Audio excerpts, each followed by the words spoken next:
चलें। बिस्मिल्लाहिर्रहमानिर्रहीम। आज हमारा बड़ा ही ज़रूरी टॉपिक है क्रिश्चियनिटी के बारे में। आज हमने बात करनी है कि हमने रोमन्स के बारे में बात की, अभी पूरी नहीं हुई है। रोमन्स का पार्ट 3 है हमारा, दो पार्ट्स हो गए थे। अब हम क्रिश्चियनिटी के बारे में बात करें, लेकिन रोमन हिस्ट्री का हिस्सा बन जाता है वो, क्योंकि उसी दौर में आई थी क्रिश्चियनिटी भी। तो सबसे पहले तो थोड़ा सा बैकग्राउंड क्रिश्चियनिटी से पहले ज्यूज के बारे में। ज्यूज के बारे में हमने पहले भी बात की थी, साइरस द ग्रेट के बारे में बात की कि उसने उनको, पहले हमने बात की थी कि यहूदियों का जो पहला पहला टेम्पल था, फर्स्ट टेम्पल हजरत सुलेमान का जो टेम्पल था, उसके बाद जब वो टेम्पल गिर गया था बेबीलोनियंस के हमले की वजह से, तो फिर ये एग्जाइल में चले गए। एग्जाइल के बाद जब वापस आए, साइरस ने जब इनको आजाद किया, तो इन्होंने आके फिर सेकंड टेम्पल बनाया। सेकंड टेम्पल को बनाए हुए तकरीबन, जब मतलब ये सेकंड टेम्पल इन्होंने बनाया, उसके बाद ये होता है कि अब इनका थोड़ा सा बैकग्राउंड उससे भी जरा पीछे जाके देखते हैं कि ये आए कहाँ से थे असल में। बनी इसराइल जो कौम है ये कहाँ की है, हजरत इब्राहिम कहाँ से आए। हजरत इब्राहिम दरअसल जो है ना, वो मेसोपोटामिया के इलाकों से आए थे, जो कि ईरान इराक के इलाके। और इनको वहां पे हेब्रियूज कहा जाता था, इसराइलाइट्स या हेब्रियूज। में स्क्रीन शेयर एक मिनट करता हूँ।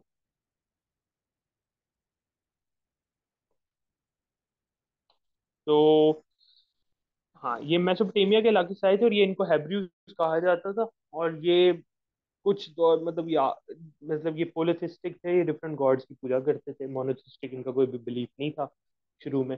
और आग की भी पूजा करते थे। और इसमें ये है कि इन्होंने साथ साथ जोरोएस्ट्रियंस भी इनको कहा जाता है कि इन्होंने जोरोएस्ट्रियनिज्म भी इनमें से कुछ लोग मानते थे, जो हमने पर्शियन एम्पायर की हिस्ट्री में थोड़ा सा डिस्कस किया। तो लेकिन यहाँ पे ना एक बात मैं और क्लैरिफाई कर दूं, थोड़ी इस्लाम से रिलेटेड बात है कि हजरत इब्राहिम जो है ना, उन्होंने आज तक शिरक नहीं किया। ये सारी जो भी हमारा मिसकंसेप्शन है कि ज्यूज का तो कॉन्सेप्ट है और क्रिश्चियंस का होगा। मुसलमानों में बदकिस्मती से बना लिया कि हजरत इब्राहिम ने शिरक किया था शुरू में। पहले मतलब ये शिरक है, वो पहले सूरज को माना उन्होंने खुदा, और फिर चांद को, और फिर सितारों को, और फिर जाके उन्होंने माना कि अल्लाह अल्लाह मिले उनको, उन्होंने तलाश की उनको मिले। जबकि कुरान इसको ही नरेट करा इसी वाक्य को, लेकिन उसकी अगर ग्रामर को देखा जाए तो वो डिफरेंट सेंस में कुरान में अल्लाह ताला कह रहे हैं, क्लियरली निगेट कर रहे हैं ये बात, रिफ्यूट कर रहे हैं कि हजरत इब्राहिम जो है उन्होंने शिरक नहीं किया। तो और साथ ये भी वाक्य नरेट करते हैं ये चांद और सूरज वाला। तो वो दरअसल ये है कि उसकी सेंस ये है कि जो हजरत इब्राहिम कह रहे हैं ना कि वो चांद खुदा हो सकता है, तो वो टॉन्ट मारे हैं अपनी कौम को कि हाँ वो ये जो सूरज है ना यही खुदा होगा यकीनन, क्योंकि ये तो देखो ना इतना ब्राइट है, और फिर एकदम से वो गरूब हो गया तो क्या वो सूरज भी गरूब हो गया तो ये खुदा नहीं होगा। तो वो अपने आप का बिलीफ नहीं शेयर करे, वो अपनी कौम को टॉन्ट मार रहे हैं चांद की एग्जांपल देख के, सूरज की, कि हाँ ये खुदा होगा यकीनन, इसको मानते हो ना तुम लोग खुदा। तो वो था उनका, वो उनके अपना बिलीफ नहीं था, उनका बिलीफ अल्लाह पे ही था। और वो तलाश की, मानते अल्लाह को थे लेकिन तलाश की, और अल्लाह ने आखिरकार उनपे वही भेजी और उनको फिर सारा उनका प्रोसेस स्टार्ट हुआ। तो ये तो एक बात मैंने कहा क्लैरिफाई कर दूं। लेकिन वैसे एज अ होल हैब्रियूज जो थे ये पोलिथिस्टिक थे, ये डिफरेंट खुदाओं को मानते थे हजरत इब्राहिम के अलावा। हजरत इब्राहिम से जो अब जूश हिस्ट्री में ये हुआ कि हजरत इब्राहिम के पास जब वही आती है और उनको फिर मतलब वो 90 साल के थे एंड सो ऑन, और उनको बताया गया कि अब आपके बच्चे होंगे। और उसमें यह है कि तो थोड़े से एडिशंस ये हुए कि यहाँ पे कि एक तो इनको किनान का इलाका जो है ना, लैंड्स ऑफ जो किनान है ना, वो सारे इनको दिए जाएंगे। मैं किनान का इलाका बल्कि यही है, ये सारा जो ब्लू में है। और ये इसराइल है, बेसिकली ब्लू येलो दोनों मिला के इसराइल बन जाता है। Israel, kingdom of Israel, kingdom of Judea, ठीक है, किंगडम ऑफ एडम ये जो नीचे है, मोब और एमोन, और ये सारे इलाके जो है ना, ये डमास्कस तक के, ये सारा इलाका केनन का इलाका खाता है, किनान का या केनन का। तो ये सारा इलाका सीरियन एम्पायर से नीचे जितना कुछ है, ठीक है, ये वाला मतलब ये एक, दो, तीन, चार, पाँच, छः, छः किंगडम्स आ जाते हैं, और ये फिलिस्तीन की स्टेट्स आ जाती। तो ये छह किंगडम्स और ये सारा कुछ इसको केनन का इलाका कहते हैं। तो उनको ये कहा गया था कि ये सारा केनन का लैंड जो है ना, ये हमेशा आपका रहेगा। जिसको बहुत सारे लोग साइड कर रहे होते हैं, नेतन्याहू भी करता है कभी कभी के हमें केनन का लैंड दिया गया इसलिए इसराइल हमारा है, क्योंकि हमारा राइट है, हमें दिया गया है ये लैंड गॉड की तरफ से जो भी। लेकिन वो इनका क्लेम इनका वो गलत है, वो सारा वो तो और बात है। और ये कहा गया कि आपके आज से बच्चे जो हैं वो सर्कमसाइज होंगे। और ये बताया गया कि और कवेनेंट हुआ। कवेनेंट क्या है? डील हुई हजरत इब्राहिम की या यहूदियों की एज अ होल अल्लाह से। जैसे हमारा अहद अलस हुआ ना अल्लाह से, हमारा भी तो कवेनेंट है ना अल्लाह के साथ। उसी तरह यहूदियों का कवेनेंट हुआ, और जिसमें वो चोजन पीपल बन गए गॉड से, जो उनका कॉन्सेप्ट है कि we are the chosen people of God. तो यहाँ पे यहूदियों की स्टोरी शुरू होगी एंड उन्होंने कहा और उसके अकॉर्डिंग वो चलते रहे। और इनके जो गॉड मतलब ये अल्लाह को जो है वो यावे कहते हैं, यावे। ठीक है, इनका जो गॉड है गॉड यावे। और जो तौरा है वो कहते हैं यावे से आई है। और उसके बाद जो रैबाइज हैं वो सारी इसकी ट्रांसलेशन और इसको एक्सप्लेन और सारा करेंगे, वो रैबाइज करेंगे। मतलब इनका सिस्टम बड़ा स्ट्रिक्ट किस्म का सिस्टम है कि कोई आम बंदा नहीं तौरा की इंटरप्रिटेशन कर सकता, सिर्फ रैबाइज कर सकते हैं। और वो ही बताएंगे कि क्या कह रही है तौरा, और वो इससे रूल्स निकालेंगे और चीज़ें निकालेंगे। इनका जो ज्यूज का जो यू नो जो इनका रिलीजियस टेक्स्ट है या स्क्रिप्चर्स हैं वो इस तरह सेट हुए हुए हैं कि आपके पास जो इनकी मेन, अगर इनको कहना कि जूइश स्क्रिप्चर क्या है, तो इनकी जूइश स्क्रिप्चर है हैब्रू बाइबल। दो बाइबल हैं, एक असल बाइबल और एक जो हैब्रू बाइबल है। तो ज्यूज की जो है वो हैब्रू बाइबल है। और हैब्रू बाइबल में तौरा आ जाती है, तौरा की 5 किताबें जो ये कहते हैं हजरत मूसा ने लिखी थी। कहीं गए कुछ कहते हैं कि यूज नहीं, यूज तो कहते हैं यावे से खुदा से आई है, लेकिन वैसे कहा जाता है, हिस्टोरियंस कहते हैं कि हजरत मूसा ने लिखी थी वो। उनका ये कॉन्सेप्ट है कि हजरत मूसा जब मिस्र से निकल आए थे और मतलब यहूदियों के साथ, तो उन्होंने लिखी थी बैठ के, वो 40 साल की ट्रैवल किया उसमें उन्होंने लिखी। और उसके बाद ये है कि दो तीन और किताबें हैं नबियों के बारे में, सेट्स हैं किताबों के। और उसके बाद तालमूद है। तो तौरा और दो दो और किताबें हैं और तालमूद, ये टोटल हैब्रू बाइबल बनाती हैं। और इनका मेन जो स्क्रिप्ट है तालमूद, क्या है तालमूद जो है वो इनकी एक किस्म की लीगल बुक है। लीगल और पॉलिटिक्स की और उसके बाद लीगल रिफॉर्म्स की, शरीयत की किताब है इनकी बेसिकली। और उसमें रैबाइज की दरअसल जितने आर्ग्यूमेंट्स हैं वो कोई खुदा की तरफ से किताब नहीं है, मानते हो रैबाइज ने लिखी हुई है तलमुद जो है। और वो इनकी रैबाइज जो हैं वो उनकी जो डिबेट्स हुई थी, उनकी जो डिस्कशन हुई थी, जो जो उन्होंने बातें की, वो सारी तलमुद के अंदर डाल दी। वो तलमुद में उन्होंने लिखी हुई है सारा कुछ। और उसपे ये है कि वो एक किस्म की तफसीर है तौरा तलमुद। तो सारा लेकिन लीगल सिस्टम का तलमुद से इनके पास आता है, ज्यूज के पास। तो थोड़ा सा जूइश हिस्ट्री का थोड़ा सा दरम्यान में मैं बैकग्राउंड कर दे दूं। और इसके बाद हम अब चलते हैं जरा जुडेया। जुडेया जो है वो बेसिकली जुडेया है, या यहाँ पे कर लें जुडेया, ये बेसिकली किंगडम ऑफ इसराइल और किंगडम ऑफ जो जूडा को मिला के जुडेया सारा बन जाता है इस इलाके को, ये ब्लू और येलो वाला, ये जुडेया है। ये जुडेया का जो एरिया है ना, ये जूस के अंडर था बहुत सालों से। मैंने बताया उन्होंने सेकंड टेम्पल बनाया और सारा कुछ किया। लेकिन अब हमने पिछले वीक पढ़ा था कि पॉम्पी जब आया और उसने इनको जूलियस सीजर के दौर में उसने ये कैप्चर कर लिया था, इनको रोमन प्रोविंसेस बना दिया था सबको। तो ये रोमन्स के अंडर आ गया था सारा एरिया। और जुडेया भी एक रोमन प्रोविंस बन गया था। और ये लीडरशिप हजरत ईसा के पैदाइश से पहले ये हेरोड द ग्रेट की लीडरशिप के अंडर था। ठीक है। हेरोड द ग्रेट जो था वो एक जू था, पार्शियल जू थोड़ा सा, मतलब था यहूदी लेकिन काफी जालिम था, यहूदियों पे जुल्म करता था। और इस ये फेमस इसलिए कि इसने सेकंड टेम्पल जो है ना, ये वाला, ये सेकंड टेम्पल बन तो गया था तब जब ये यहूदी वापस आए एग्जाइल से। लेकिन इसने ये सेकंड टेम्पल आके उसको एक्सटेंड किया, सेकंड टेम्पल को रीबिल्ड किया। और उसने उसको मतलब कहते हैं कि थोड़ा चेंज किया, तो इसलिए इसको हेरोड का टेम्पल भी कहा जाता है। लेकिन है दो ही टेम्पल, ये तीसरा टेम्पल कोई ना समझे इसको, ये दो टेम्पल हैं। पहले दूसरे टेम्पल की जो जैसे मस्जिद नबी है ना, तो बाबर के ऊपर भी तो काम हुआ है ना डिफरेंट दौरों में, या काबा की एक्सटेंशन हुई, तो उसी तरह ये इसने आगे एक्सटेंशन की थी सेकंड टेम्पल। लेकिन वो सेकंड टेम्पल तीसरा टेम्पल नहीं बना, ये सेकंड टेम्पल था। लेकिन इसको हेरोड का टेम्पल कहना नहीं चाहिए क्योंकि था सेकंड टेम्पल, लेकिन उसको कोई हेरोड का टेम्पल कहता है, कोई कुछ कहता है। रोमन्स ने आके ये है कि इन्होंने साथ ये है कि जेरूसलम में थिएटर इंट्रोड्यूस किया। वो तो टेक्निकली अलेक्जेंडर ने कर दिया था, लेकिन इन्होंने मतलब थिएटर बनाना बहुत ज्यादा शुरू कर दिया, इस तरह की बिल्डिंग्स और इसके साथ घर और इस तरह का स्ट्रक्चर करना शुरू कर दिया कि यहूदी जो है ना वो लिबरल होने लगे। बहुत सारे पहले भी थे, हो रहे थे, लेकिन अब एकदम से मैसेज की तादाद में यहूदी जो है दीन से भागने लग पड़े। और उसके बाद ये है कि हेरोड मर गया। हेरोड के बाद मतलब हेरोड की जब लीडरशिप चलेगी तो उसके बाद जो अगला गवर्नर बना जुडेया का, वो हेरोड का बेटा था, हेरोड एंटिपाटर। हेरोड जो दूसरा था उसको भी हेरोड कहा जाता है। ये दोनों हेरोड थे, ये दोनों हेरोड जो थे, ये वाला हेरोड जो ये भी जुल्म करता था, ये हजरत ईसा के दौर में यही रूल करा था जुडेया। और इसने यानी ये उन मामला में बड़ा डायरेक्टली इन्वॉल्व था हजरत ईसा के ऊपर जो इश्यूज चल रहे थे। तो क्योंकि अब यहूदियों के हालात एकदम से खराब हो गए थे, तो जब मतलब भैया हालात तो नहीं खराब हुए, अब यहाँ पे तीन पावर फ्रंट्स बन गए। एक बने रोमन एम्पायर का जो जुडिया में, एक बन गया आपके रोमन एम्पायर के बाद आपका बन गया लिबरल यहूदियों का, जो यहूदी लिबरल हो रहे थे, दीन से भाग रहे थे।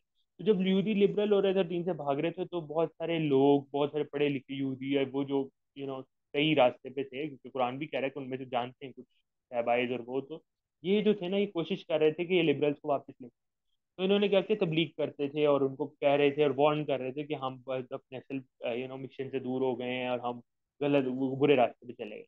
तो हिस्ट्री समझती है कि हजरत ईसा भी इनमें से एक, हजरत ईसा भी इनमें से एक वो यहूदी थे जिन्होंने आके ये कोशिश की थी, क्योंकि हजरत ईसा को इसकी तो हजरत ईसा को नबी नहीं मानती थी ना। तो वो तो जीसस को ही समझेगी कि जीसस जो थे वो वन ऑफ दोज प्रीचर्स थे, जो बस हजरत ईसा ने चैलेंज बड़ा क्रिएट कर दिया था। लेकिन हजरत ईसा भी प्रीचर थे जो बाकी यहूदियों की तरह अच्छे यहूदी थे, जो कह रहे थे कि वापस आ जाओ यहूदियों।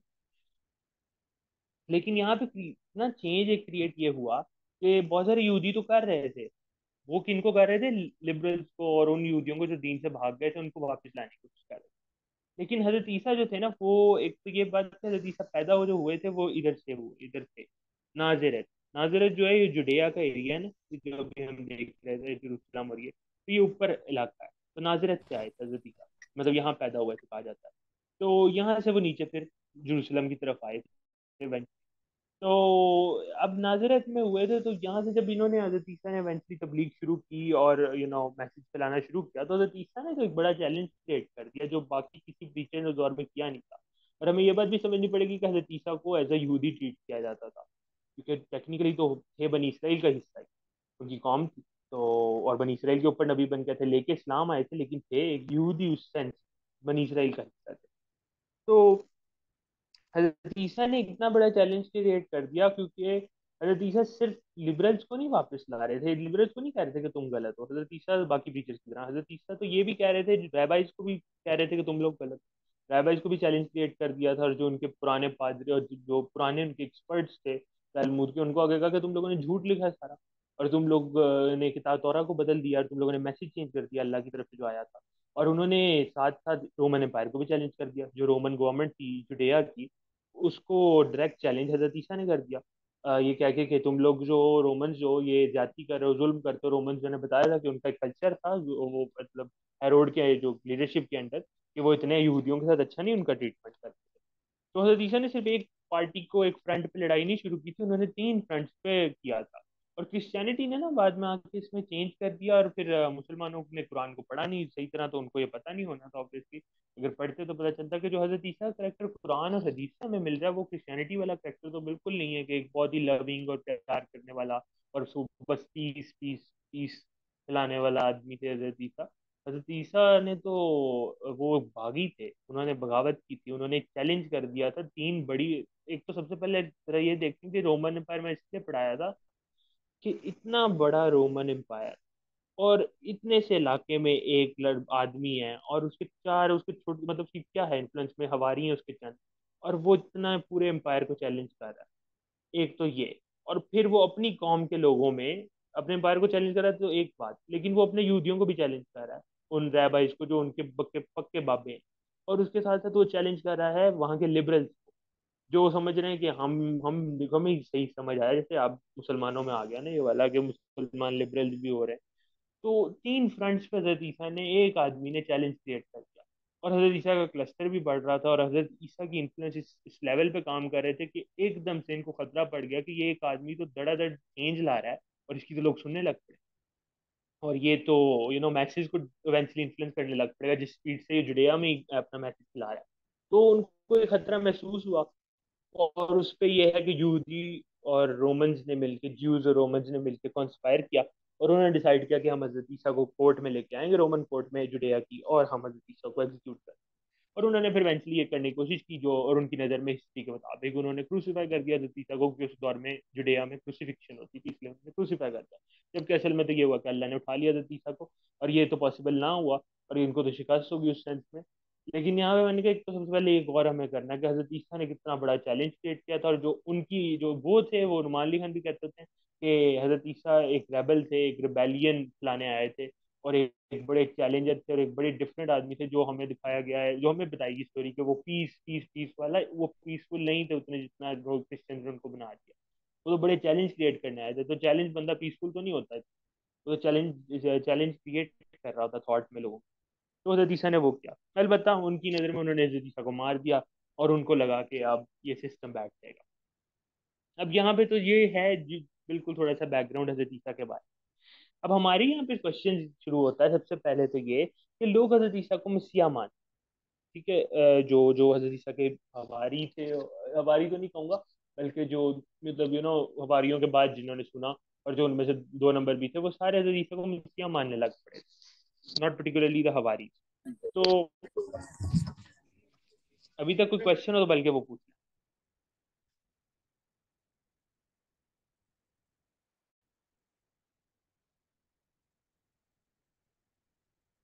या मैं आगे चलूं।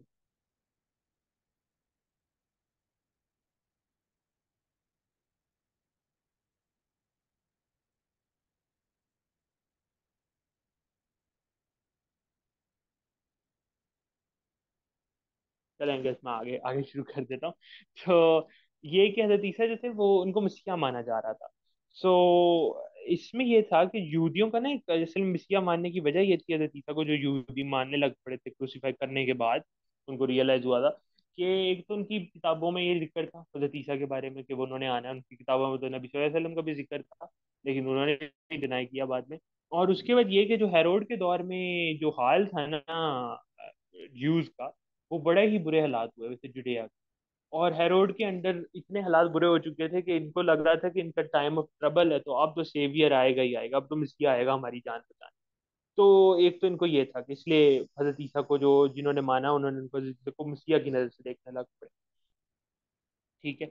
और उसके बाद ये है कि एक ये भी कॉन्सेप्ट था कि हजरत ईसा के साथ इन्होंने जोड़ा कि हजरत ईसा जो आएंगे वो एक एवर लास्टिंग किंगडम बना देंगे, जहाँ जुड़ेया के यहाँ अंदर पे भी। एक मिनट, यहाँ तो पे कि जो हवारी जो थे उन्होंने भी, मतलब हवारी होने को कहा जाता है ना, जो हजरत ईसा पर ईमान लाए थे सब, मान लाए थे, हाँ तो जी। उन्होंने भी उनको मसीहा माना था?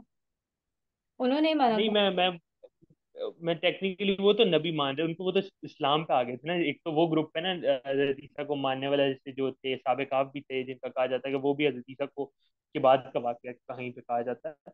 तो वो लोग तो हजरत ईसा को मानते थे, एक्चुअल नबी मानते थे, और इस्लाम को मानते, वो तो मुसलमान थे, तो वो तो नहीं, ये तो दूसरा ग्रुप है जिसने इवेंचुअली सन ऑफ गॉड की तरफ लेके जाना है मामले को। क्योंकि वो मैं ला रहा हूँ उस तरफ कि ये एकदम कॉन्सेप्ट चेंज कैसे होगा, नबी से एकदम सन ऑफ गॉड कहाँ ले आए। तो वो मैं इसलिए इनको हवारियों को नहीं कह रहा, हवारी तो फिर भी ठीक ठाक पे थे, वो तो मतलब मानते थे। मैं उनकी करप्ट लोगों की बात कर रहा हूँ जिन्होंने चेंज करना आगे कॉन्सेप्ट, जिनको और कॉन्सेप्ट क्लियर ही नहीं था दीक्षा के बारे में। जरूर भाई, मुझे ये नहीं समझ आई, वो आप कह रहे थे ना कि कुछ लोग हजरत ईसा अलैहि सलाम को ज्यूज समझ रहे थे, हाँ जी। वो भी जरा बता दें, मतलब क्यों?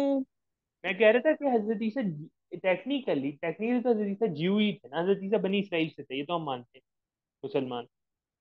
तो क्योंकि बनी इसराइल इनकी कौम थी, तो और क्योंकि हजरत ईसा कुरान में भी जिक्र है ना कि हजरत ईसा बनी इसराइल से मुखातिब हो रहे हैं, तो वो बनी इसराइल को बुला रहे हैं, तो उनको अपनी कौम की तरह ही माना जा रहा है। ऑब्वियसली कौम का वर्ड नहीं यूज हुआ, उसका तो रीजन है।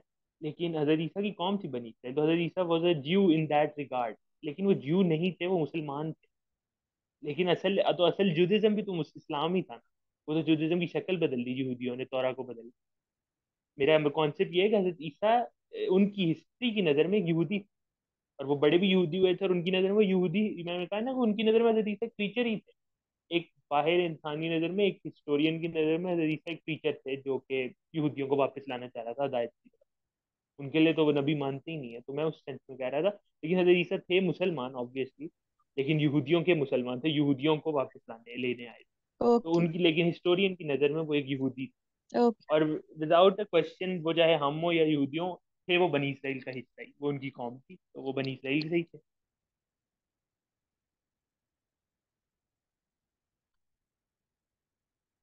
ये क्लियर हो गया समझा आपको? हाँ जी, हो गया। हो गया। चले। अब मैंने कहा था कि हाँ, अब ये हुआ कि इनको ये कॉन्सेप्ट था कि एवरलास्टिंग किंगडम बनेगा हजरत ईसा का।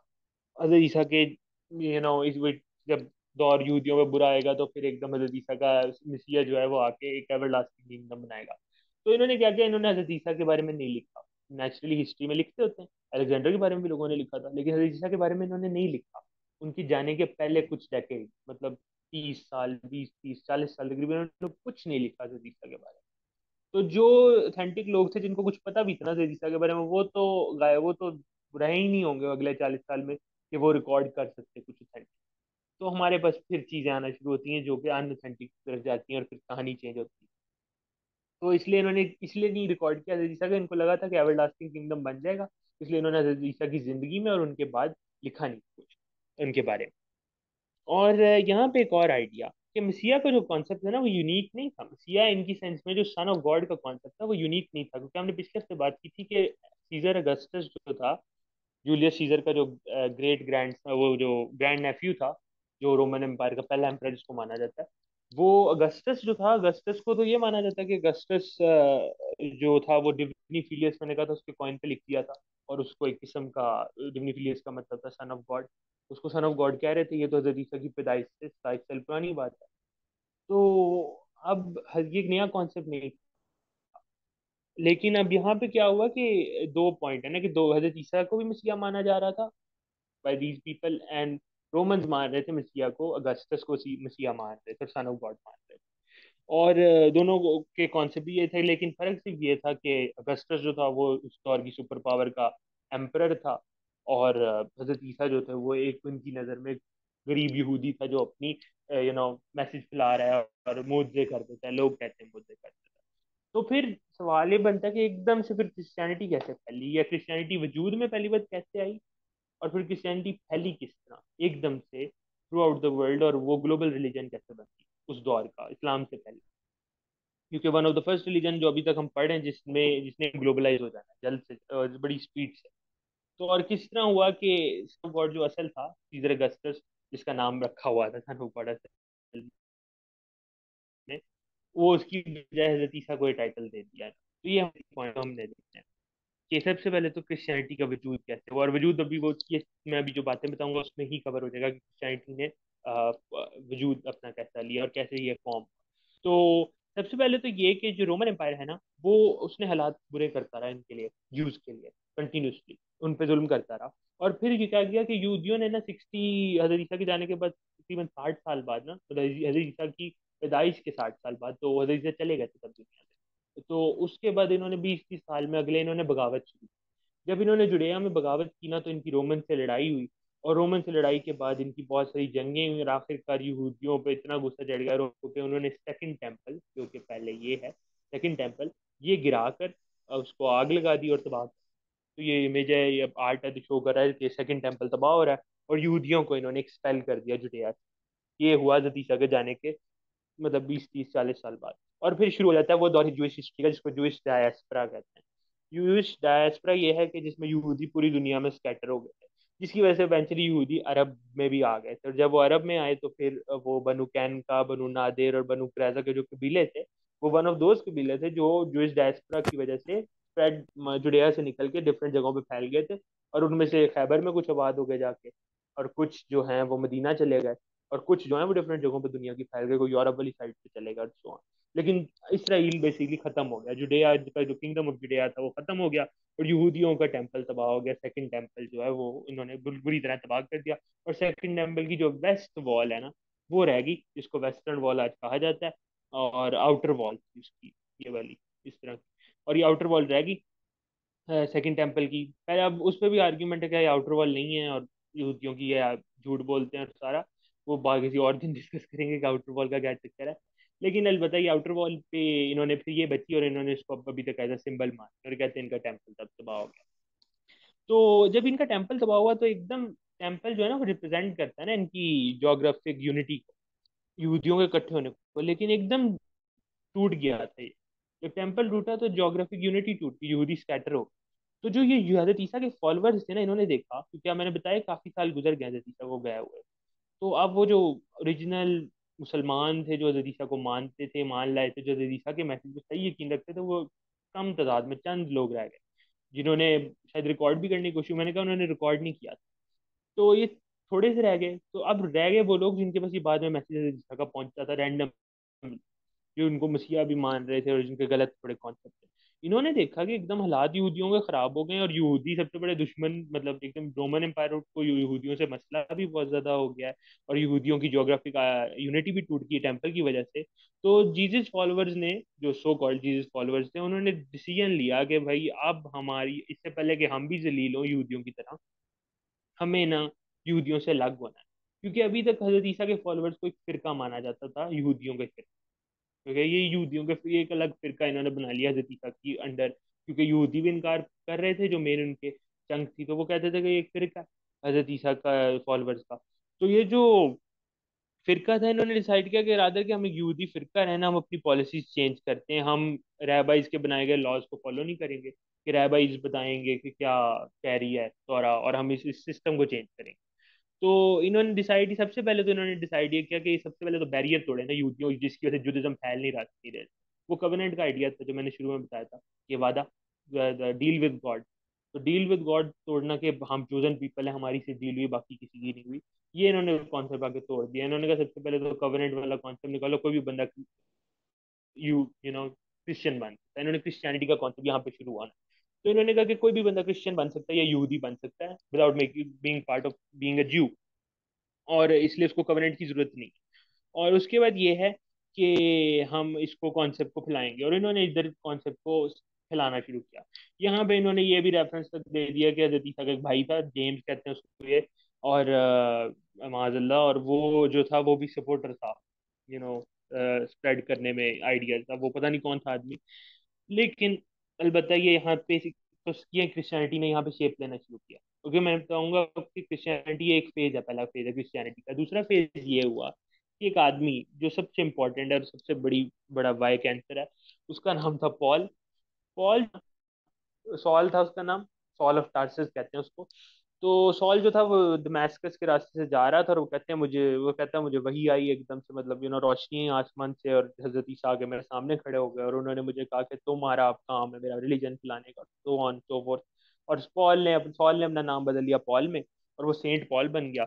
और उसने ये है कि लेटर्स लिखना शुरू किया हजरत ईसा के फॉलोअर्स को थ्रू आउट द मेडिटेरेनियन सी और रोमन एम्पायर में जितना इलाके से ना, पॉल ने उधर फैलाना शुरू किया। और वॉल ने लेटर्स लिखे, और वॉल ने किताबें लिखना शुरू की हजरत ईसा के बारे में और उनकी लाइफ के बारे में। और इस दौरान इसने ये किया कि इसने यहूदियों को, जो हजरत ईसा के फॉलोअर्स थे, उनको कहा कि अब कोई सर्कमसीजन की जरूरत नहीं है, वो रैबाइज के लॉज नहीं फॉलो करेंगे, कोई कवेनेंट की जरूरत नहीं है, सारे कॉन्सेप्ट तोड़ दिए, और एक नया कॉन्सेप्ट इंट्रोड्यूस करने लगा। इसने डिफरेंट जगहों पे लेटर्स लिखे, रोमन्स को भेजे। असल में पॉल को फायदा क्या था कि जो यहूदी थे ना, मैंने बताया वो आइसोलेशन में रहते हैं ना, कि एक सेल्फ आइसोलेटेड थे, मानते थे हम अलग हैं। पॉल जो था ना, ये रोमन था, तो ये प्योरली ये ज्यू नहीं था, रोमन था। क्योंकि पॉल रोमन था, तो पॉल पूरे रोमन एम्पायर में फिर सकता था, यहूदी नहीं फिर सकते। और यहूदियों को तो डायस्पोरा शुरू हुआ था, उनके हालात तो वैसे ही खराब हुए, सेकंड टेम्पल तबाह हुआ। पॉल जो था वो पूरे रोमन एम्पायर में फिर सकता था एज ए रोमन सिटीजन, तो वो हर जगह जा सकता था। और उसने डिफरेंट जगहों पे जाके मीटिंग्स, उसने डिफरेंट जगहों पे जाके हजरत ये ना अपना ये फैलाना शुरू किया कि अब हम इकट्ठे होते हैं हजरत ईसा के फॉलोअर्स अंडर वन बैनर। और इसी दौरान मेरी नज़र में ये हुआ कि ये मैं अपना ओपिनियन दे रहा हूँ कि जो पॉल था ना, क्योंकि डिवनी फिलियस का आइडिया तो पहले से था, मैंने बताया कि वो तो कवन पहले से आइडिया हुआ था कि सब गॉड का कॉन्सेप्ट, वो तो अगस्टस को मानते थे। तो पॉल ने आई थिंक देखा यहाँ पे कि हालात इतने खराब हो गए हैं, और हमारा यहूदियों के हालात खराब है, और हम पुश हो रहे हैं। तो उसने कहा कि जो एकदम पॉपुलर आइडिया ना, उसको मैं एकदम से वोकल कर देता हूँ लोगों के अंदर, और लाता हूँ। और उसने वो ये कॉन्सेप्ट इंट्रोड्यूस ज्यादा करने लग पड़ा, सन ऑफ गॉड। तो बेसिकली पॉल ही है सबसे बड़ा मुजरिम इसमें, क्रिश्चियनिटी के इस गंदे कॉन्सेप्ट में, जिसमें हजरत ईसा को खुदा का बेटा कह दिया, मादल्ला। और पॉल का इसमें कसूर था, ये तो सारे मानते हैं पॉल का कसूर था कि पॉल ने ही लिखा। अब इसमें क्या हुआ कि पॉल ने लिखना शुरू किया और सोन, और उसमें फिर कहते हैं कि पॉल के साथ और भी चार लोग थे, जो इनकी चार मेन आ जाती हैं गॉस्पेल्स, जिसमें मार्क, मैथ्यू, ल्यूक, जॉन आते हैं। वो चार आदमी थे, उन्होंने किताबें लिखी, और उसमें उन्होंने हजरत ईसा की जिंदगी लिखी। अब यहाँ पे मैं बताता हूँ कि क्रिश्चियनिटी का स्क्रिप्चर का स्ट्रक्चर क्या था। एक तो ये कि क्रिश्चियंस, क्योंकि हमने यूज की तो बात की ना, हेब्रू बाइबल का कॉन्सेप्ट था, क्रिश्चियंस का ये कॉन्सेप्ट था कि क्रिश्चियंस जो है वो बाइबल को मानते हैं। बाइबल दो हिस्सों में डिवाइडेड है, ओल्ड टेस्टिमेंट और न्यू टेस्टिमेंट। ओल्ड टेस्टिमेंट की 39 किताबें बेसिकली, कम है वैसे तो, अब तो कम है क्योंकि वो प्रोटेस्टेंट्स की अलग हो गई हैं और डिफरेंट फिरकों की, लेकिन ओवरऑल 39 किताबें ओल्ड टेस्टिमेंट। ओल्ड टेस्टिमेंट शुरू होती है हजरत आदम की कहानी से, और उसमें नबियों की कहानी, और वो खत्म होती है जहाँ पे का लिखा है कि मसीहा आएगा। ठीक है, मसीहा आएगा हजरत ईसा से पहले खत्म हो जाती है। तो वो लिखी है हजरत ईसा से पहले के लिखा है, और वो बेसिकली मसीहा रेफरेंस कर रही है हजरत ईसा को। और फिर न्यू टेस्टिमेंट शुरू होती है। न्यू टेस्टिमेंट जो है ना, उसमें किताबें, पहले ये चार गॉस्पेल जो मैंने नाम ली, मार्क, मैथ्यू, ल्यूक, जॉन, ये चार गॉस्पेल्स हैं जिसमें हज़रत ईसा की जिंदगी के बारे में लिखा है। और फिर पॉल की किताबें, 14 किताबें पॉल की हैं, तो 27 किताबें हैं न्यू टेस्टिमेंट की। वो न्यू टेस्टमेंट की किताबें, उसमें 14 पॉल ने लिखी है। उसमें पॉल ने अपने लेटर्स जितने उसने लिखे थे रोमन एम्पायर में और डिफरेंट जगहों पे भेजे, फिलीपींस में और जहाँ जहाँ भेजे, जुडिया में भेजे, वो सारे लेटर्स उसमें उसने किताबों की शक्ल में दर्ज किए। तो ये जो गॉस्पेल्स इन्होंने लिखी, इन चार ने, जिनको चार सेंट्स ये जो कहा जाता है, ये चार जो सेंट्स थे ये भी इनमें से दो तो हदीसा से मिले ही नहीं हुए। ठीक है, पहली बात, जो इसमें से दो थे मार्क, मैथ्यू, ल्यूक, जॉन में से, और दो कहते हैं मिले थे। वो दो कहा जाता है वो हदीसा के हवारी भी थे, लेकिन वहां पे मुझे अंडरस्टैंडिंग आती कि ये गॉस्पेल्स की कहानी ये है कि ये भी बहुत बड़ा स्कैम है गॉस्पेल्स का। कि जो गॉस्पेल हैं ये मार्क, मैथ्यू, ल्यूक, जॉन की जो गॉस्पेल है, ये मार्क, मैथ्यू, ल्यूक, जॉन ने नहीं लिखी हुई, ये हिस्ट्री मानती है। ये मार्क, मैथ्यू, ल्यूक, जॉन की नरेशन है, ये लिखी उन्होंने नहीं हुई। राइटर नहीं पता गॉस्पेल्स का कौन है, अभी तक नहीं पता कि चारों गॉस्पेल्स किसने लिखी, ये किसी को नहीं पता। ये पता है कि मार्क, गॉस्पेल ऑफ मार्क जो है वो मार्क से नरेट हुई हुई है, मार्क ने बताया, किसी ने लिखा है, लिखा किसने नहीं पता। जो ल्यूक वाली ल्यूक से नरेट हुई हुई है, मैथ्यू की मैथ्यू से नरेट हुई है, लेकिन राइटर का कोई नहीं। तो ये भी एक चक्कर है जिससे इनकी ऑथेंटिसिटी काफी गिर जाती है आगे, कि भाई ये भी राइटर ही नहीं पता गॉस्पेल्स का कौन है। तो ये है। और इसमें फिर गॉस्पेल्स हैं, ये 27 किताबें बन जाती है टोटल। तो 39 किताबें ओल्ड टेस्टिमेंट की और 27 किताबें न्यू टेस्टमेंट की। ओल्ड टेस्टिमेंट में भी बहुत तमाशे इन्होंने लगाए। इन्होंने बहुत सारे नबियों का नबी नहीं माना हुआ, उनको किंग्स ऑफ इसराइल कहा हुआ है। हजरत दाऊद, हजरत सुलेमान पे गंदे इल्जाम लगाए हुए हैं। मतलब इनकी नजर में उनको गंदे नहीं लगते होंगे, लेकिन उन्होंने बहुत फजूल चीजें लिखी हुई हैं, और कुछ नबियों के बारे में रेप के इल्जाम और क्या क्या बातें लिखी हुई हैं, और उसको जस्टिफाई कर रहे होते हैं क्रिश्चियंस बैठ के। तो मुझे बड़ा इसमें लगा कि कुरान ने जब आके नबियों का जिक्र किया ना, तो कुरान ने आगे सब कुछ रिफ्यूट कर दिया, इस सारे सिस्टम को आगे गिराया, और इसलिए बड़े स्पेसिफिक नबियों पर बात की है, हजरत दाऊद, हजरत सुलेमान पे, हजरत मूसा पे, क्योंकि बहुत ही गंदे इल्जाम लगाए हुए थे बाइबल के थ्रू, ये ओल्ड टेस्टिमेंट और न्यू टेस्टिमेंट के अंदर ऐसी ऐसी बातें की हुई थी नबियों के बारे में, हजरत मूसा के बारे में कि हजरत मूसा ने नाफरमानी कर दी और ये कर दिया। तो वो कुरान ने इतने खूबसूरत तरीके से सबको रिफ्यूट किया। और हमें अगर ये बैकग्राउंड पता हो ना कि ये बाइबल में इन्होंने क्या गंद लिखा है, तो वो नजर आता है कि अल्लाह ने कितना, ये बात कर रहा था कि कुरान ने कितने खूबसूरत तरीके से अपने नबियों को डिफेंड किया है और उनको प्रोटेक्ट किया है जो गलत इन्फ्लुएंस, और कितने सालों से झूठ बोला गया था जिन नबियों के बारे में, और लोगों को लग रहा था हजरत मूसा ने कर दिया और हजरत ईसा और हजरत दाऊद ने कर दिया। वो सारा कुरान और हदीस से, कुरान ने मेनली रिफ्यूट कर दिया आके सारा, और फिर हदीस के जरिए भी बहुत सारी रेप्यूटेशन हुई और क्लियर हुआ कि नबी कौन थे असल में, और ये कितने ग्रेट लोग थे, लेकिन उनके बारे में कितना झूठ बोला गया। कुरान जब भी हम देखें किसी नबी के बारे में आए, तो ये भी सोचें कि कितना बड़ा यहाँ पे डिफेंस क्रिएट कर रहा है कुरान नबी की, इस नबी के बारे में, क्योंकि इस नबी के बारे में पिछले 1000 साल से झूठ बोला जा रहा था, या 500 साल से, 1500 साल से झूठ बोला जा रहा था। तो एक तो ये बात होगी। अब यहाँ पे मैंने कहा था कि एक हमने बात की कि एक तो जोग्राफिक यूनिटी टूटी, तो इसलिए मजबूरी से क्रिश्चियनिटी बनानी पड़ी इनको, मजबूरी नहीं, टेक्निकली इनको था, खतरा था कि हम भी मिट जाएंगे, दूसरा ये कि पॉल की इन्फ्लुएंस की वजह से हुआ। और अब तीसरा ये है कि क्रिश्चियनिटी को एक बड़ा फायदा था, वो ये कि क्रिश्चियनिटी जो है, रोमन, सॉरी, जो ज्यूज थे ना वो हेब्रू बोलते, तो इसलिए हेब्रू में, लेकिन रोमन जो थे वो ग्रीक या लैटिन बोलते। तो हेब्रू और ग्रीक और लैटिन की वजह से एक लैंग्वेज बैरियर था, तो इसलिए यहूदियों यहूदियों की नीयत भी नहीं थी रोमन को टीच करने की। तो इसलिए वो भी था कि ये फैल नहीं रहा था, लेकिन क्रिश्चियनिटी को एक फायदा था, क्योंकि मैंने बताया पॉल खुद भी रोमन था, और जो मोस्टली फॉलोअर्स थे वो भी रोमन थे रदीसा के, जो कहते थे हम फॉलोअर्स हैं, तो ये सारे रोमन्स थे, तो इनको ग्रीक लैटिन आते। तो पॉल ने जो मैसेज फैलाना शुरू किया ना, थोड़ी जो क्रिश्चियनिटी फैलना शुरू हुई इनिशियल फॉर्म में, वो ग्रीक और लैटिन में फैल गई, वो लैंग्वेज जो सारे रोमन्स बोलते थे इस पूरे एम्पायर के अंदर। तो धड़ाधड़ एक तो क्रिश्चियनिटी इसलिए फैलने लग पड़ी कि उसको कॉमन लैंग्वेज का फायदा था। दूसरी बात ये है कि चौथी बात, कि इसलिए क्रिश्चियनिटी ने एकदम, जो सबसे बड़ा जो हुआ वो ये था कि रोमन एम्पायर डिक्लाइन में जा रहा था फर्स्ट सेंचुरी सीई, मतलब ईसा के जाने के 100 साल बाद ही रोमन एम्पायर डिक्लाइन के हालात थे। वो हमने अगले लेक्चर में डिस्कस करना क्यों थे और क्या हुआ, लेकिन अभी फिलहाल रोमन एम्पायर डिक्लाइन में जा रहा था, और रोमन एम्पायर क्योंकि हालात एकदम खराब थे, रोमन एम्पायर दौर की सबसे बड़ी सुपर पावर थी, इतना बड़ा एरिया इसने कवर, इन्होंने कवर किया हुआ था। तो रोमन्स को और रोम के लोगों को, और जो लोग रोमन एम्पायर का हिस्सा थे, उनको लगने लग पड़ा कि क़यामत आने लगी। नेचुरली ये होता है, एकदम से हालात खराब हो जाते हैं, जैसे कोविड आया तो बहुत सारे लोग कहते थे कि ओ एंड के दिन शुरू होने वाले। उसी तरह ये हुआ कि एकदम हालात रोमन एम्पायर के खराब हुए और लोगों को नहीं लगता था रोमन कभी गिरेंगे।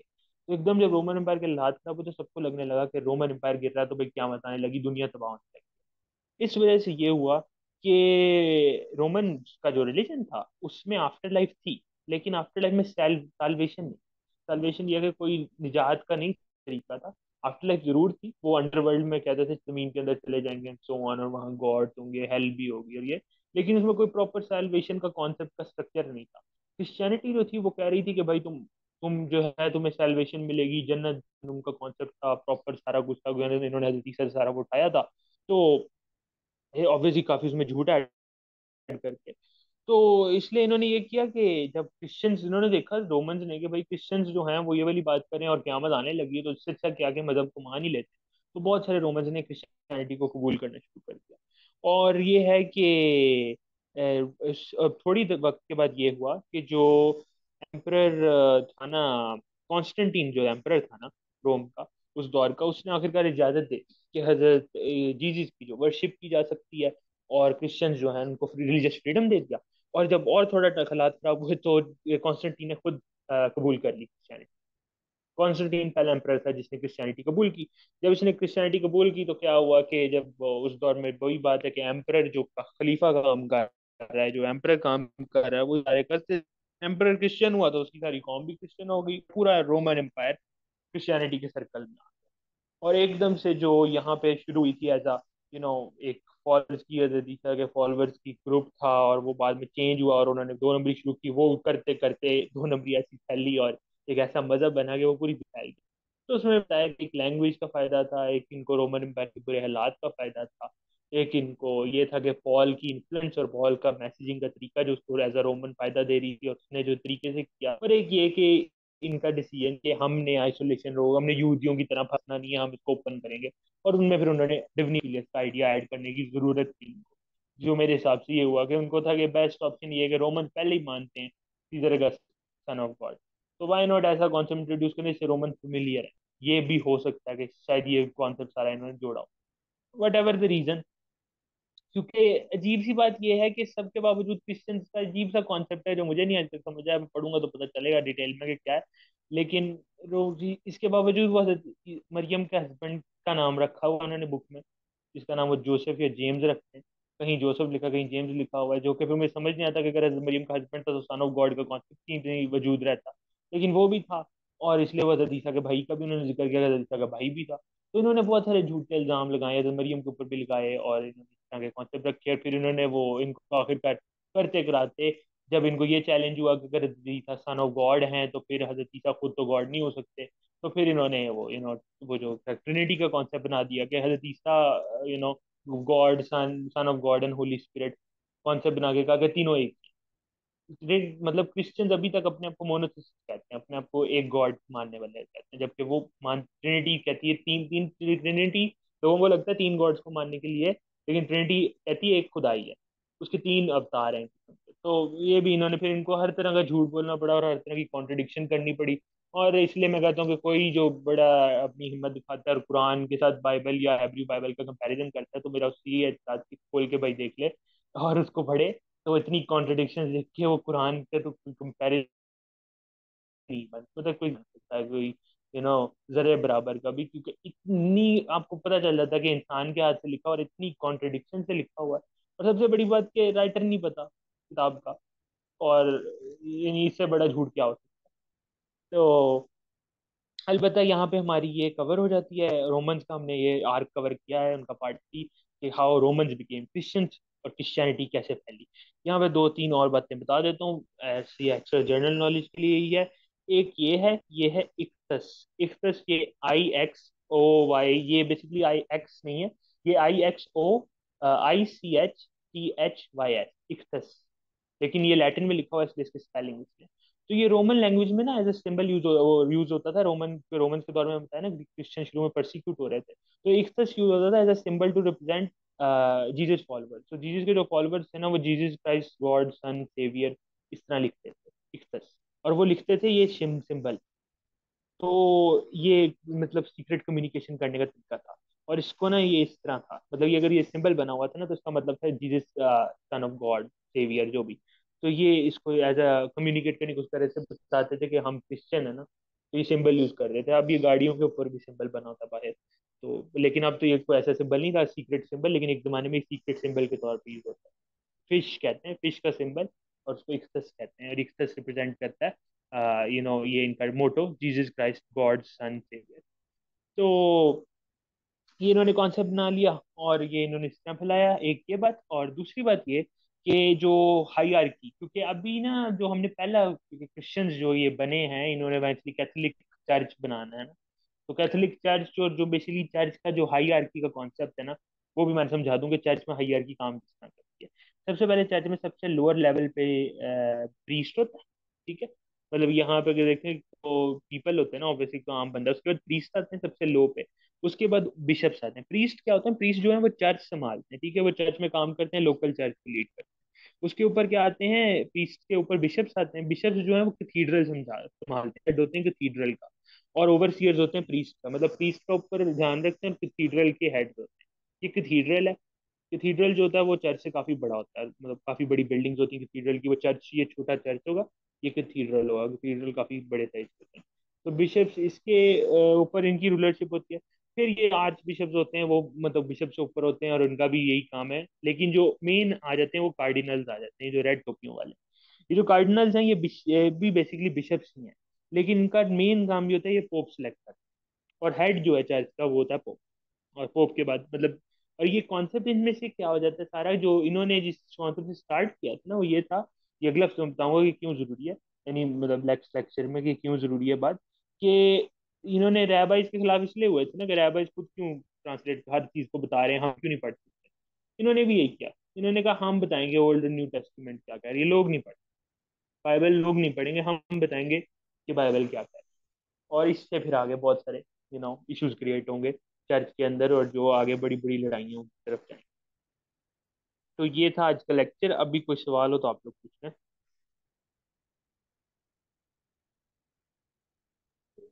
अच्छा तरुण भाई, ये एक मेरा ये क्वेश्चन है कि जो मसीहा का वर्ड है, इसका अगर हम रूट, हम्म। तो मसीह तो मतलब अरबी का लफ्ज है ना, हाँ जी। तो इसका रूट रूट वर्ड मसाया जो कह रहे थे ना। है, तो इसका क्या मतलब होता है? बचाने वाला ना?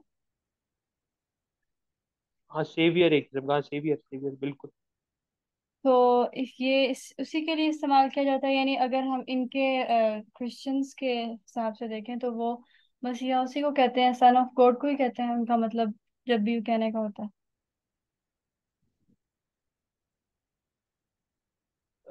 दोबारा से आवाज आपकी कट गई। मैं ये कह रही हूँ कि जब भी क्रिश्चियंस मसीहा का वर्ड यूज करते हैं तो उसका मतलब उनका सन ऑफ गॉड ही उनसे उनकी मुराद होती है।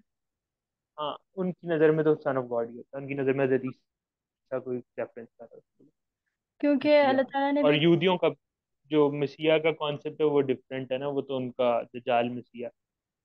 क्योंकि अल्लाह ताला ने भी कुरान में मसीह इब्न, क्योंकि यहाँ पे ये देखे ना, ये हुआ ना कि इनका चले आप बात कर ले फिर बता।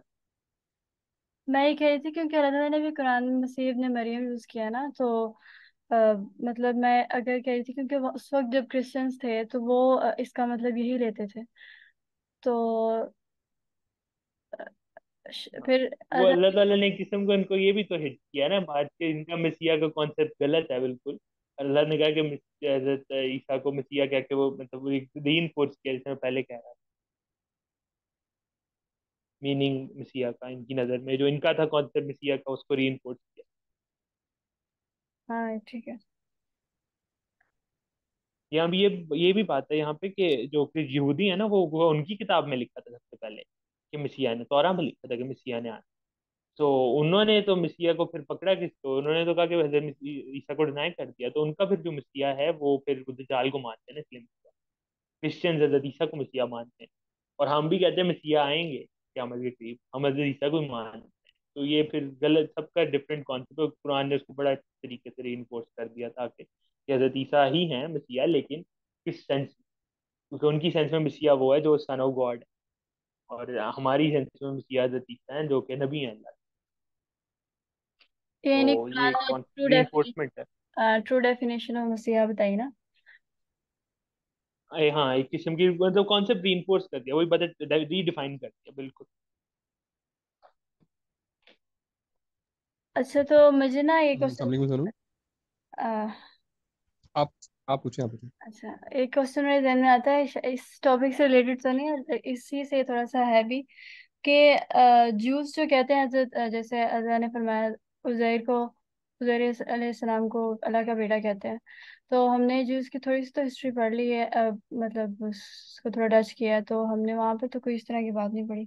मतलब आपने उसका जिक्र नहीं ना किया, तो क्या उससे मैंने जिक्र नहीं किया वो, क्योंकि मैंने बहुत सारी चीजें कट की हैं ऑब्वियसली, क्योंकि मुझे था कि हाँ। हम ज्यादा डिटेल में नहीं जाएंगे, क्योंकि वो रिलीजियस बिल्कुल, तो मैं कह रहा था हिस्ट्री के पर्सपेक्टिव से ही हम जाएंगे, क्योंकि हम बहुत आगे आ गए। और मैंने कहा था ज्यूज की हिस्ट्री जो काफी पीछे चली जाती है, तो फिर मुझे वो हज़रत मूसा थे और हज़रत इब्राहिम और पीछे, तो मैंने तो आज बैकग्राउंड दे रहा था कवेनेंट के आइडिया को, कि ताकि वो समझ आ जाए, क्योंकि वो आना था क्रिश्चियनिटी। तो मैं कहता हूँ हम जूडिज्म को पर्टिकुलरली कवर नहीं करेंगे, लेकिन हम उसको साथ साथ पढ़ते रहेंगे, जैसे अभी हमने बात पहले भी की थी शुरू में, आज भी काफी बात की है उनके बारे में।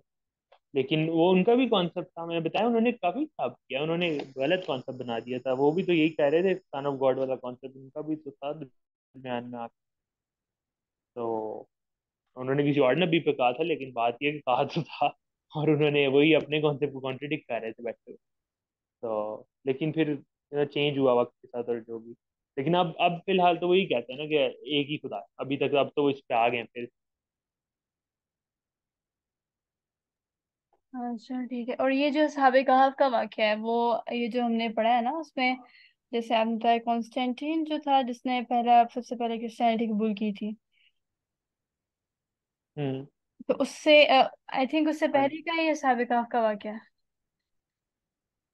साबिक आपका बात क्या है क्लियरली, वैसे अगर जो मैंने देखा है मोस्टली उसको रेफरेंस यही करते हैं कि वो हजरत ईसा के करीब मतलब जाने के फौरन बाद वाला होगा वाकया, क्योंकि वो जो हम्म। साबिक आप थे वो मुसलमान, हाँ, तो हाँ। मतलब हजरत ईसा का मैसेज अभी तक करप्ट नहीं हुआ था उस लेवल का। लेकिन जब वो वापस आए हैं टाइम ट्रेवल करके, तो करप्ट हो चुका था सिस्टम। हम्म, लेकिन इससे अच्छा। पहले कि वो रियलाइज करते, साबिक आपको पूरी तरह पता चलता कि हुआ किया क्या इन्होंने क्रिश्चियनिटी के साथ, मतलब हजरत ईसा के बिलीफ के साथ इन्होंने किया क्या, वो उससे पहले अल्लाह ताला ने उनको उठा लिया, वो तो कुरान में है ना कि वो तो चले दुनिया से चले गए आफ्टर सम टाइम। तो वो यही उसमें रुमान लिखा नहीं कहते होते हैं कि अल्लाह ताला ने उन्होंने उन्होंने इतना बड़ा काम कर दिया था उन नौजवानों ने, कि अल्लाह ताला ने उसके बाद उनको इस टेस्ट से नहीं गुजारा कि वो देखते कि उनका मतलब इस्लाम के साथ क्या किया, हज़रत ईसा के असल मैसेज के साथ क्या किया, और वो इस दुख से रहते, तो और या उनको उस दुख को उस वजह से उनको परसिक्यूट किया जाता कि तुम लोग हज़रत ईसा को इस तरह क्यों मानते हो, तो उससे पहले अल्लाह ताला ने उनको उनकी जानें ले ली और वो चले गए। उसमें ये कॉन्सेप्ट है, उसमें ये भी हो सकता है कि और कुछ, ठीक है। क्योंकि हमें डेट तो नहीं एग्जैक्ट पता चलती साहब, काफी कभी कोई कह रहा होता ग्रीक्स के दौर के थे, पता नहीं, अभी वही बात है, रिसर्च करेंगे तो पता चलेगा कि मोस्ट स्कॉलर्स क्या कहते हैं। लेकिन हम्म। मैंने ये मोस्टली का सुना था तीसरा के बाद ही रखते हैं डेट उसकी सारे।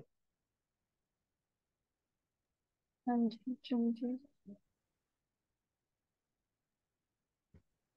जी जरूर। अच्छा, एक चीज को मैं थोड़ा शायद मिस कर गया हूँ। असल हाँ में जी, क्रिश्चियनिटी या जूडाइज्म जो है,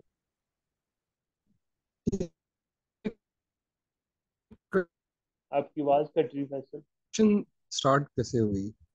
मतलब डिनायल ऑफ अल्लाह। अच्छा, मैं दोबारा। जी, अब आ रही है आवाज़? हाँ जी, हमारी। अच्छा, मैं ये पूछ रहा था कि क्रिश्चियनिटी या जुडाइज्म में बेसिकली करप्शन हम्म। स्टार्ट कहाँ से हुई, वजह क्या बनी, और इन्होंने डिनायल कब किया? हमें मिलता तो है, ज़ाहिर है कुरान पाक में तो मिलता है कि मतलब यहूदियों ने बेसिकली जितने भी अंबिया कराम आए, रसूल आए। यहूदियों ने तो शुरू में ही कर दिया था ना, वो तो हजरत मूसा के होते होते ही शुरू हो गए थे डिनाइल में फौरन, मतलब हजरत मूसा गए हैं पहाड़ पे और वो उन्होंने शुरू कर दिया जी, वो जो शिरक। पूरा वाक्य है, जो पूरा वाक्य वो हाँ, सामरी वाला। लेकिन बिल्कुल। वो तो उसकी मतलब लॉजिकल रीजन अगर मैं कहूँ, या क्या कहते हैं, साइकोलॉजिकल उसका इफेक्ट उनके ऊपर क्या था कि किस वजह से उन्होंने डिनायल किया, आदतन, या आदतन हो सकता है, इन्फ्लुएंस जल्दी हो जाते हैं, मुझे तो ये बहुत लगता है कि इन्फ्लुएंस होना भी बड़ा फैक्टर है, दूसरी लोगों के गॉड्स और दूसरी कौमों की चीजों से इन्फ्लुएंस होना। हम्म हाँ, क्रिश्चियनिटी में भी यही प्रॉब्लम रही कि बेसिकली हालांकि दे वर ह्यूज इन नंबर्स, हम्म। तो एम्पायर थी पूरी, हालांकि ये जो यहूदी हैं इनकी तो खैर कोई एम्पायर रही नहीं ना, इस बिल्कुल एक बिल्कुल। एक्सटेंसिव एक्सटेंस किंगडम ही की था कि एक वो। टोटल। हाँ बिल्कुल। लेकिन जो ईसाइयों ने भी जब जाहिर है कि करप्शन का प्रॉब्लम ये है ना कि सुपर यहूदियों ने ब्रोकन बेसिकली बॉडी। उनको उनको करप्ट किया ना। बिल्कुल। अ, असल में वो एक जो मेरा सवाल असल में थोड़ा सा ना इस तरह का है कि मैं जो चीज समझना चाह रहा हूँ वो ये कि अ, उनकी साइकी समझ आए दोनों की, यहूदियों की भी और ईसाइयों की भी, उनकी साइकी थी क्या, मैं वो समझना चाह रहा था। इनकी साइकी बिल्कुल आपने बड़ा अच्छा पॉइंट रेज किया। इसमें वही बात कि हमें इनकी किताबें पढ़नी पड़ेंगी, इनकी किताबें पढ़ेंगे तो